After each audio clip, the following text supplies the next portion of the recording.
Now that we know why there's so many English versions of the Bible, how did we get there? How did we get to the point where we had the English Bible? And there's a lot of information out here, but I found a really great article on the Encyclopedia Britannica page. And that's where I'm getting my information. I am paraphrasing a lot of this, so I'm not quoting it. But the Encyclopedia Britannica, really, I learned a lot from this. So by the third mid-century, Greek had become the dominant language. So because of that, they had the Old Testament, but they didn't really have the New Testament in its entirety yet. And there were pieces of the New Testament floating around, but it wasn't put in one place. So they wanted to take that Old Testament and put it into Greek. Well, Jewish tradition dictated that there had to be 6 scholars from each of the 12 tribes of Israel. You do the math, you end up with 72. You round that, you get 70. And that is why it is called the Septuagint. It's not because it's 70 books. Some people have mistakenly said that, and there's only 66 books in the entire Bible. But it's because there were 70 people involved in that translation. Now, when you consider the magnitude of that many people coming together to verify and make sure that you have an accurate translation, that gives it a lot of weight. It gives it a high level of reliability, which we talked about yesterday. So those Hebrew scriptures were the only, and that Septuagint was the only Bible that those early Christians knew.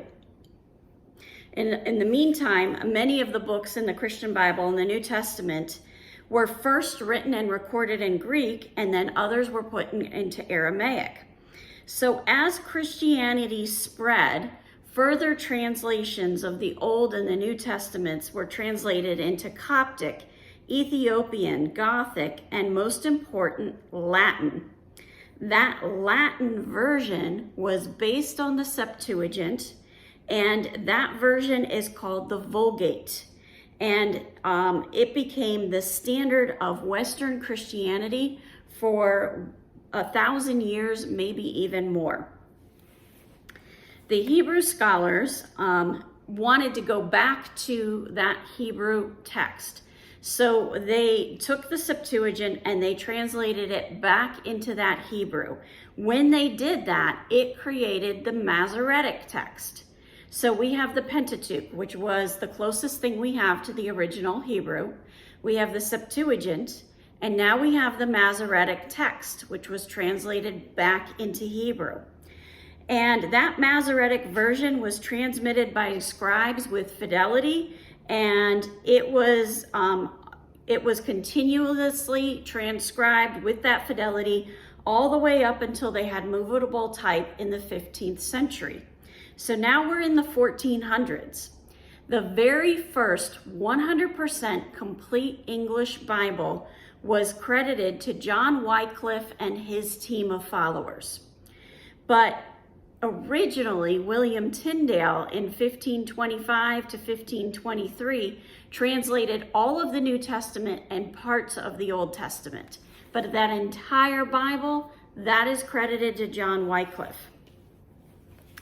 All of the previous English translations, all of those translations came together and they made the King James Version. The King James Version, a lot of people say it is the most authentic English version we have because it's authorized. Well, what that means is they put it together and they put it in front of King James, and King James said, yes, I'll authorize it. However, King James was not a Bible scholar. He was given the recommendation that he should authorize it, and he did.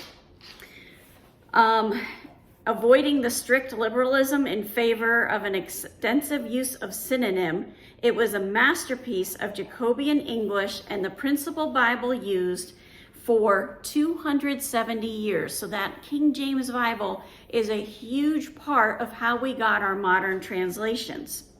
Now, as we move on, we're moving to the Wikipedia. And other texts that were used in the translation of our modern translations are the Textus Receptus and the Dead Sea Scrolls. Now, there are two approaches in translation.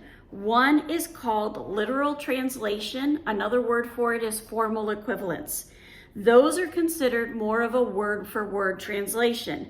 And those examples of those are King James, English Standard Version, Revised Standard Version, New Revised Standard Version, New American Standard Bible. And then there's dynamic equivalence. This is like a functional equivalence, sometimes called a paraphrased translation. Some people call it a thought-for-thought translation. And examples of that include the Living Bible and the Message. I would say the NIV, the New International Version, is kind of dancing in between those two. So that is how we got these modern translations we have of our Bibles. Tomorrow, we're going to be talking about how they decided we would have 66 books of the Bible. Have a wonderful day. God bless, and keep walking the walk.